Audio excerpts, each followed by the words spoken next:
26 minutes en Afrique et dans le monde. Bonjour à tous, nous sommes en direct du studio François-Xavier Noumon. Deux sujets au programme aujourd'hui qui suscitent notre intérêt. D'abord, les patriotes africains du Sénégal pour le travail, l'éthique et la fraternité. PASTEF ont monopolisé le bureau de l'Assemblée nationale. Un événement qui interroge sur la gouvernance parlementaire au Sénégal. Ensuite, l'Allemagne avec la sortie des mémoires de l'ancienne chancelière Angela Merkel, un livre où elle revient sur ses années au pouvoir, ses choix et les défis qui ont façonné son parcours. Pour en parler, deux invités avec moi sur ce plateau, Tatiana Aanda Djemea, bonjour, bonne arrivée, merci d'être là avec nous. Bonsoir Maëlle, merci de m'avoir invité à ce panel de discussion. Joël Ataï Guédégbé, que vous connaissez déjà, bonjour à vous. Bonjour Maëlle, bonjour Tatiana, que je retrouve ici dans un autre rôle. Et avec plaisir en tout cas. Plaisir partagé. Alors, direction Sénégal, suivons cet élément.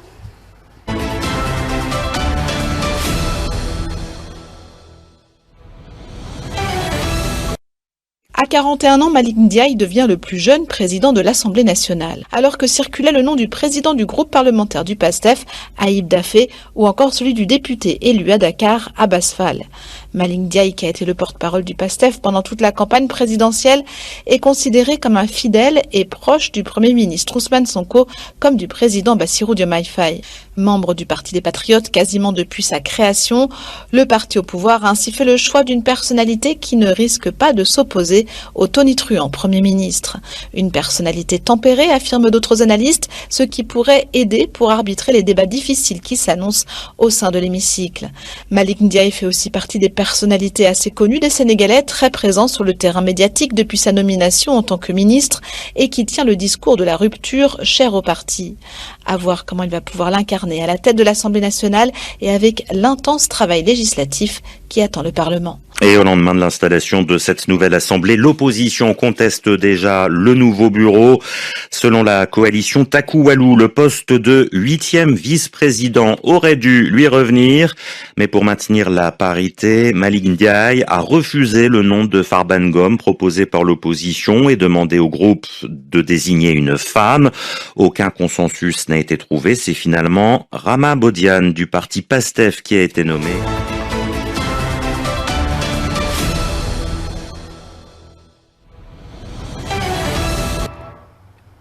Joël Ataï Guédégbé, le PASTEF a pris le contrôle du bureau de l'Assemblée nationale. Comment interprétez-vous cette position dominante?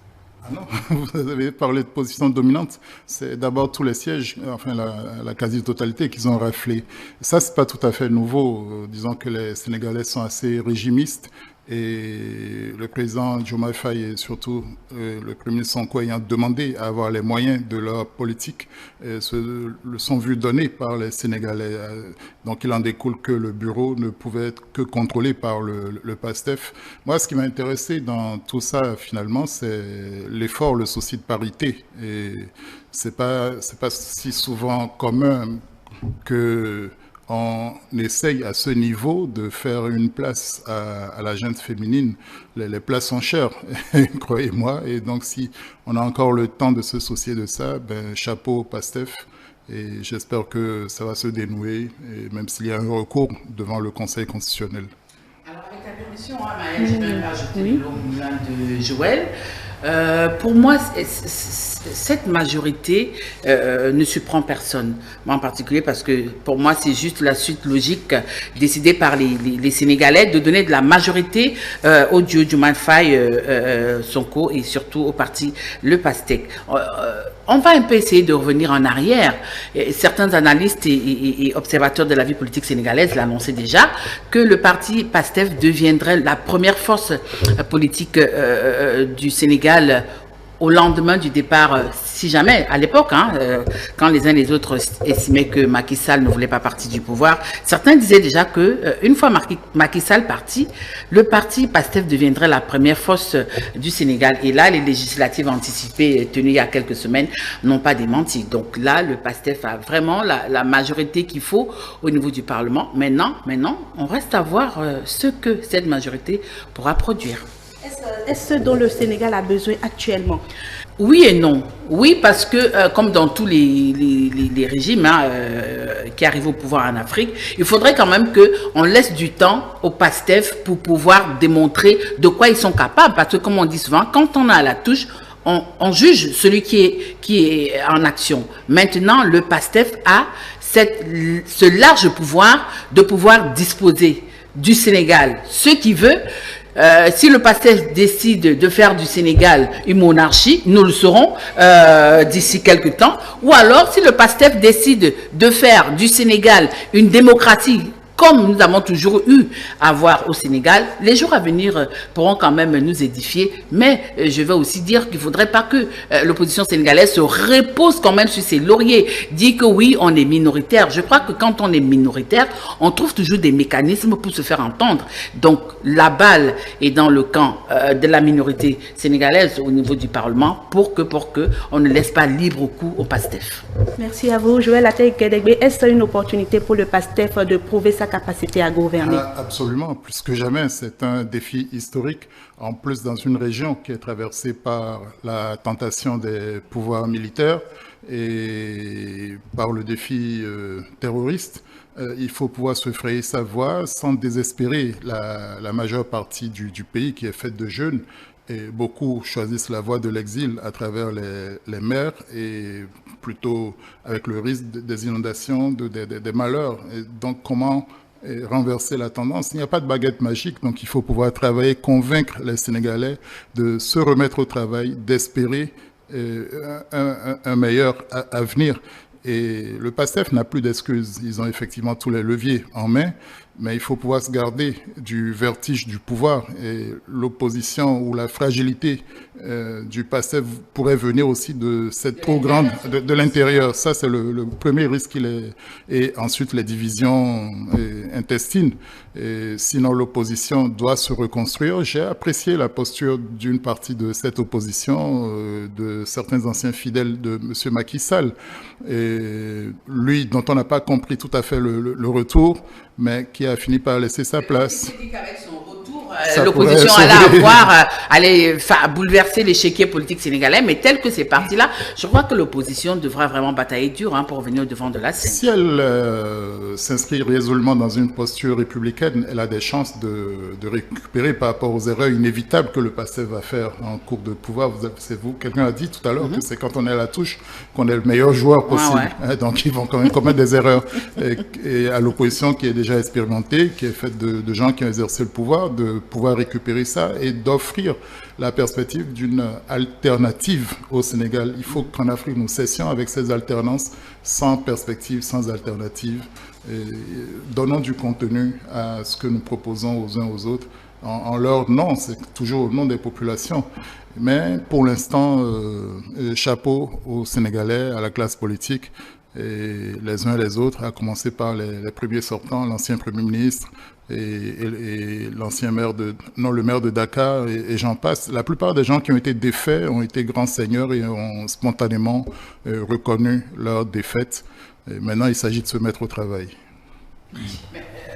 Est-ce que c'est pas un peu rapide aussi de tirer chapeau un peu au PASTEF, parce qu'aujourd'hui à l'opposition, mais moi je trouve quand même que l'ossature que nous présente le bureau du Parlement sénégalais est quand même un cri d'alarme, donc il va falloir prendre en considération, parce que lorsqu'on regarde un peu ce qui se passe au Sénégal aujourd'hui, on comprend que un parti comme le PASTEF est en quelque sorte un parti nationaliste. Donc là, on se retourne et on regarde ce qui se passe de l'autre côté, où les partis nationalistes sont en train de prendre du pouvoir dans tous ces pays européens. Et si maintenant cela se produisait également au Sénégal, je pense que ça devient un véritable danger pour la démocratie. De façon générale. Que ce soit pas du nationalisme sous la forme de la détestation de l'étranger. Justement, c'est ce pan-là qu'il va falloir véritablement éviter. Mais quand on se rappelle encore de tout ce qu'il y a comme écueil, qui sont encore comme un magma latent au niveau du Sénégal, par rapport à tout ce qui s'est passé avant la présidentielle, on se demande bien si ce nationalisme ne deviendra pas un nationalisme. Non, y compris haineux. même pendant la campagne. Pendant la campagne, justement. Il y a un candidat qui s'est laissé aller, mais qui a été vite repris par l'ensemble de la classe. Donc, justement, aujourd'hui, quand on voit un peu ces accointances naissantes entre la Russie et le Sénégal à travers le PASTEF, on est en même de se poser certaines questions. Mais alors, tout ce que je souhaite au peuple sénégalais, c'est un peuple que j'adore d'ailleurs beaucoup, c'est qu'on revienne à la démocratie, quoi qu'on dise. Le Sénégal a toujours ce flambeau démocratique en Afrique. Absolument. C'est un pays qui n'a jamais connu de rupture de l'ordre constitutionnel, notamment. Donc il faut pouvoir construire au-dessus et surtout réussir économiquement, parce que si on ne réussit pas de ce côté, il y a un problème. Il y a un problème. Il y a un problème, voilà. D'accord. Je reste avec vous, oui. Tatiana Ahonda Djemea, dans un contexte où l'Assemblée nationale au Bénin ici est critiquée pour son manque d'équilibre en termes de majorité parlementaire au pouvoir. Quelle comparaison pouvons-nous faire entre ces deux modèles? Alors, est-ce que ces deux modèles sont à comparer? On va d'abord partir, avec votre permission, on va prendre le modèle béninois à partir des dernières législatives, pas les législatives de 2023, mais les législatives de 2019, où on s'est retrouvé avec un Parlement qui n'avait que 2 partis. Donc, ce Parlement qui avait 2 partis à l'époque a eu le temps d'asseoir ce que le Parlement venu en 2023 pouvait espérer. Pour moi, c'est une sorte de continuité. Mais au Sénégal, on a vu un chef d'État qui est arrivé, qui a dit non, je ne peux pas fonctionner avec ce Parlement parce que j'aurais pas des coudées fermes. Ce que le président Patrice Talon n'a pas fait, par exemple, en 2016. S'il avait procédé comme ça en 2016, on se... Oui, c'est vrai, mais... À ce qu'on a vu en France, voilà, personne par exemple. Mais là, on est allé aux élections. Le parti au pouvoir actuellement a eu une énorme majorité, mais avec cette petite minorité, pour moi, on ne peut pas comparer. Ce serait un peu difficile de faire la comparaison quand on sait qu'au Sénégal, quand l'opposition décide d'aller au charbon, ils vont au charbon franchement. Ça n'a rien à voir avec le semblant de charbon que les nôtres nous servent souvent ici. Donc, moi, je crois qu'il n'y a pas à comparer. Au Sénégal, ça va franchement au charbon, ça tire à balles réelles au Parlement. Mais ici, quand ça nous arrange, non. Peut-être un peu trop. On a vu même des hommes donner voilà. des coups. Voilà.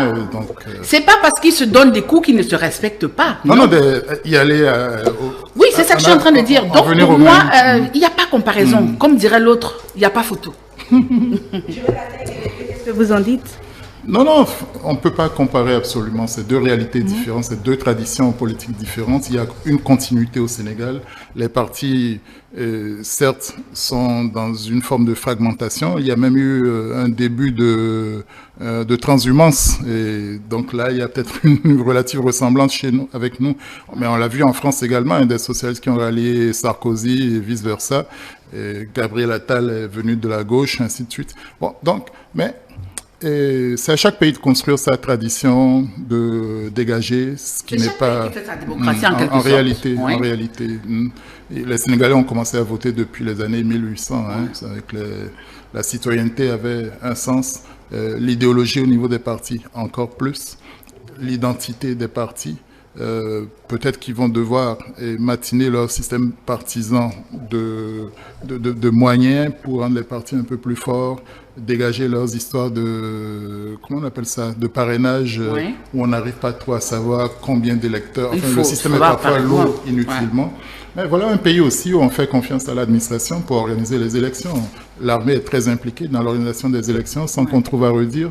La Sénat qui est en place a été nommée par Macky Sall et pourtant... on a vu ce qu'on a vu. Alors qu'ici, dans notre contexte, il y a toujours des craintes.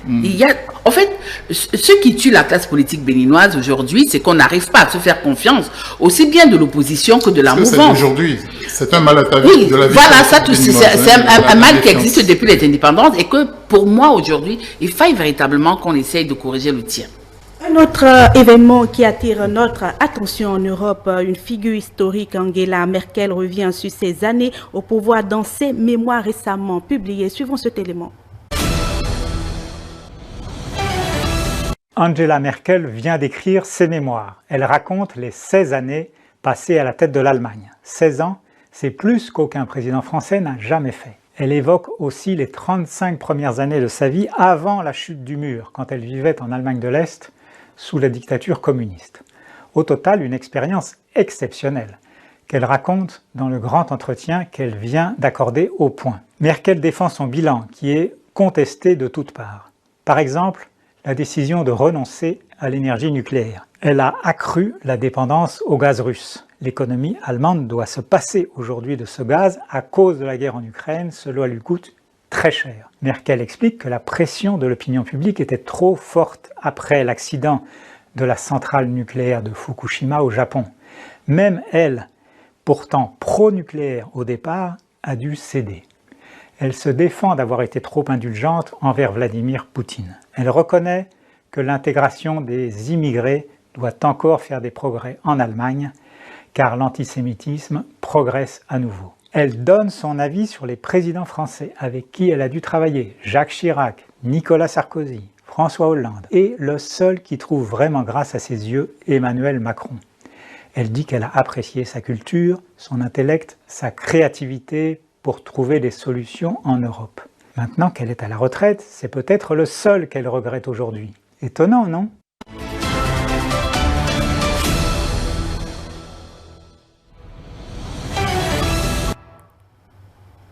Tatiana Anda-Djemea, une décennie et demie au sommet, qu'est-ce qui ressort le plus des mémoires d'Angela Merkel? Comme l'a dit l'élément témoin tout à l'heure, dans ses mémoires, elle a d'abord fait ressortir son enfance. Et ça, je crois que lorsqu'on a écouté cet entretien, c'est un moment de sa vie qui l'a marqué, parce qu'on se rappelle qu'Angela Merkel, elle vient quand même de la République démocratique d'Allemagne, RDA alors, qui était sous la caution de l'ex-Union soviétique. Là, on sait le rôle que la Stasi, les renseignements est-allemands ont joué à cette époque. Donc, c'est des séquelles qu'elle a dû garder, qu'elle a enfui en elle et qu'elle se disait certainement, un jour, je pourrai ressortir tous ces mémoires quand je ne serai plus en fonction. Et en plus, on se rappelle aussi que durant ces 16 années où elle était à la tête de l'Allemagne, qui est cette locomotive de l'Union européenne, elle a conduit l'Allemagne de main de maîtresse, comme on dit. C'est-à-dire qu'elle savait où est-ce qu'elle voulait amener le peuple allemand. Elle le faisait sans véritablement s'inquiéter de l'avenir. Parce que ce qui comptait en ce moment-là, à ce moment précis, pendant qu'elle était aux affaires, c'était l'Allemagne. Rendre forte cette Allemagne, rendre l'Allemagne incontournable au niveau de l'Union européenne, ce qu'elle a également réussi. En évoquant les relations internationales avec des dirigeants comme Trump et Poutine, Merkel rappelle sa démarche pragmatique. Mais peut-on réellement défendre une politique étrangère qui, au final, a laissé place à des tensions? Les tensions, elle n'est pas responsable de ça. Et, attendez, l'Allemagne sort de la Deuxième Guerre mondiale sous tutelle des puissances occidentales et de la Russie, enfin de l'Union soviétique. C'était pas évident de se frayer un chemin. Et puis, elle, quel destin finalement pour quelqu'un qui est sorti de l'ex-Allemagne de l'Est et qui se retrouve à la tête d'une économie de marché et préserve l'héritage. En réalité, elle a su maintenir le rang de l'Allemagne. Si on raisonne seulement en termes économiques, il n'était pas question pour l'Allemagne de viser une puissance militaire. Et le reste, la puissance politique vient de votre force économique. L'euro, ce n'est que le mark. Le Deutsche Mark a été transposé avec les exigences de la banque j'oublie le nom de la banque centrale allemande, quoi. Mais c'était leur manière de faire, leurs exigences qui sont imposées. Et puis l'euro a su tenir son rang. Si on doit distinguer entre les performances des uns des autres pour prendre seulement la France, qui se veut l'alter ego de l'Allemagne, ces performances sont... Non, ce vœu, d'accord. Oui, il y a une nuance là. Et la France est toujours à la traîne. La France n'a pas su renouveler son outil industriel, n'a pas su faire des choix, se repose sur ses anciennes colonies, avec des faveurs par-ci par-là. C'est une dame fort courageuse et en termes de conviction, pour ne pas dire de pragmatisme, en rapport avec ses convictions, quand on voit comment elle a évolué sur les questions énergétiques, sur le gaz, sur le nucléaire, l'immigration également. il y a une forme d'humanisme qu'on n'attendait pas pour quelqu'un qui vient de l'aile conservatrice ou de la CDU. qui est conservatrice. Et il était de bon ton même d'être en réaction avec tout ce qui était acquis sociaux et autres. Donc elle a su faire preuve, elle a su gérer en bonne mère sans être péjorative. Et quand on parle de leadership féminin dans le monde, elle a apporté la preuve qu'on peut, en étant une femme dirigée, sans extravagance, sans outrance. Et elle était pratiquement juste dans ce qu'elle faisait. Et chapeau bas, Angela Merkel, malgré le machisme, la terreur dont elle témoigne de la part de Trump ou de Poutine lorsqu'elle a dû rencontrer ces grands du monde. Voilà, ça l'humanise et ça montre quand même qu'on peut se frayer son chemin et tout en étant modeste, tout en venant de plus bas que les autres. Je t'en prie. Oui, alors Maëlle, justement parlant un peu de l'aspect leadership de Angela Merkel, durant ses 16 ans à la tête de l'Allemagne, elle a réussi à nous faire montrer qu'en tant que femme, elle pouvait prendre part aux décisions importantes de ce monde. C'est-à-dire qu'elle pouvait s'asseoir avec les hommes. Elle s'est d'ailleurs assise avec ces phallus-là sans pour autant avoir de complexe. Avec Angela Merkel également, toujours grâce à son leadership, on a constaté quand même que l'Allemagne a réussi à s'ouvrir au monde, c'est-à-dire en nous voulant juste pour preuve la naturalisation des nombreux citoyens du monde, à savoir les Turcs, les Africains. La belle preuve aujourd'hui de cette ouverture de l'Allemagne aux autres pays du monde entier, c'est l'équipe allemande de football. Lorsqu'on prend un peu la Mannschaft n'a plus rien envié à l'équipe de France, où nous avons des Ghanéens, des Turcs, des jeunes lancés, vraiment des colorés qui se retrouvent aujourd'hui au niveau de l'équipe nationale de Russie. Et elle a aussi... de sang. Voilà, le droit de sang qui primait du côté de l'Allemagne. Et également, Angela Merkel, dans ses mémoires, elle a réussi une bonne fois pour toutes à donner sa position par rapport à la guerre russo-ukrainienne. C'est-à-dire qu'elle n'a pas mâché ses mots. C'était une occasion pour elle de se vider, parce qu'on sentait dans cet entretien qu'elle avait des choses à dire il y a longtemps et qu'elle a eu une porte où elle pouvait se vider et elle s'est véritablement vidée. Alors, Merkel affirme ne rien regretter. À votre avis, est-ce une posture stratégique?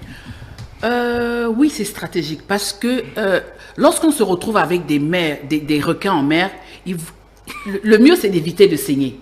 Parce que si à un moment T de sa gestion à la tête de l'Allemagne, elle avait baissé son charisme, c'est-à-dire qu'elle avait été un peu discrète, je crois que les autres ne lui ont pas fait cadeau, parce que quand on sait que dans les relations internationales, les pays n'ont pas d'amis, les pays ont que des intérêts. Je crois que cette posture qu'elle a gardée tout au long de son passage au niveau de la chancellerie allemande, c'était une bonne stratégie et je crois qu'aujourd'hui, elle est payante. Tout ce qu'on peut regretter, c'est la dépendance, par exemple, de l'Allemagne au gaz russe aujourd'hui, comme pas seulement l'Allemagne, comme tous les autres pays européens. Pour moi, c'était une stratégie qu'il fallait qu'elle adopte si elle voulait véritablement rester parmi ses loups. Mais pourquoi sa préférence pour Macron, tel qu'on l'a écouté dans... Oh, peut-être qu'avec Macron, c'était plus facile. Peut-être que... bon, c'est la politique française qu'elle défend ici. Non. Peut-être, je crois que là, elle veut parler de ses relations personnelles. On a vu comment est-ce qu'elle était un peu avec Nicolas Sarkozy. On l'a vu avec Hollande. Mais Macron, pour avoir fait les finances, Macron, c'est quelqu'un qui comprend des choses que Joël et moi, on ne peut pas comprendre. Donc, je crois que le fait d'être très lié, très proche avec Emmanuel Macron avant son départ de l'Allemagne, lui a été bénéfique, mais j'aurais quand même aimé que Emmanuel Macron s'appuie sur Tata Angie pour pouvoir gérer ce qui se passe du côté de la France, où on a vu il y a quelques jours le budget rejeté par le nouveau Front populaire. Joël Atay-Guédégbé, que peuvent apprendre les leaders africains de l'approche Merkel? Je dirais humilité, pragmatisme et fermeté malgré tout sur les principes. Et Moi, elle m'a impressionné par son humilité, son pragmatisme. Hein. Comparé à quelqu'un comme Madame Thatcher, qui était plus dans l'idéologie, dans la rigidité, non, ça n'a rien à voir. Donc, on peut gérer avec tact. Une puissance comme l'Allemagne, au niveau de l'Europe, c'était pas petit non plus. L'Allemagne était pratiquement le leader, en termes économiques, on l'a dit tout à l'heure. Et elle l'a fait non plus sans mépris pour la France, tout en leur rappelant discrètement les efforts à faire. Mais bon, la classe politique française, comme on l'a vu hier, hein, a toujours du mal. Ah oui, avec elle, il faut s'attendre à tout. Hein. Oui, il faut s'attendre à tout. Et donc maintenant, ils vont devoir apprendre à lire l'heure, à respecter les grands équilibres budgétaires et à ne pas dépenser sans compter, sans se soucier de produire et de faire des économies. Sinon, l'OCDE même vient de réviser à la baisse les perspectives de croissance de la France. Et donc, la France a beaucoup à apprendre de l'Allemagne en termes d'éducation, en termes de modèle social, de négociation entre les centrales syndicales et le gouvernement. Ça n'a rien à voir avec ce qu'on voit en les France. Français aiment beaucoup les vacances. Ils aiment bien les congés, les Français. et les rapports de force inutiles, et tant entre syndicats et gouvernement ou patronat qu'entre forces politiques. On voit de grandes personnes, de grands élus qui émargent au Trésor français. C'est pas rien non plus que gagne un élu français, mais incapable de dégager une substance pour que leur pays se fraye un chemin, retrouve son rang, ou en tout cas se maintienne un temps soit peu. La France reste nostalgique de sa puissance passée, mais ça ne saurait plus être comme ça. Non. De l'autre côté, on répercute ça chez nous. Et Mme Angela Merkel, avec le Parti social-démocrate, a fait la preuve qu'on peut diriger un pays avec des coalitions fortes et sur une base programmatique. Pourquoi la France n'en est pas capable, quand même? Oui. Pour finir, qu'est-ce qu'on retient des mémoires d'Angela Merkel? Pour moi, on retient que si elle n'avait pas sorti ses mémoires, certainement quelqu'un de sa descendance l'aurait fait. Angela Merkel nous a permis, moi quand j'ai suivi l'intervention d'Angela Merkel, ça m'a permis de mieux comprendre qui est Vladimir Poutine. Ah oui. Qui est cet homme qu'on n'arrive pas à déceler quand est-ce qu'il est content, quand est-ce qu'il est fâché, qui a toujours ce même visage depuis des années. Et dans ses mémoires, il y a quelque chose qui l'a marqué lorsqu'elle était en entretien avec Vladimir Poutine et il a fait entrer son sien. Je parie qu'à ce moment précis, elle s'est rappelée comment dire, de ce que la Stasi, comment est-ce que la Stasi fonctionnait, les méthodes de la Stasi dans l'ex-URSS par rapport à la RDA. Donc, et Poutine est un ancien agent de voilà. KGB. Elle a d'ailleurs dit que c'est quelqu'un qui murmure toujours, qui parle toujours allemand à voix basse, sans véritablement que les autres ne s'en rendent compte. Donc pour moi, c'est quelqu'un qui l'a marqué négativement. Déjà, on sent que elle parle pas de lui de gaieté de cœur comme avec Macron, où quand elle parlait de Macron, on sentait que c'était chaleureux. Donc pour moi, il fallait vraiment qu'elle sorte ses mémoires. Et on n'oublie pas aussi comment est-ce qu'elle a un tout petit peu parlé de Donald Trump et du machisme de voilà, tous ces hommes. D'accord.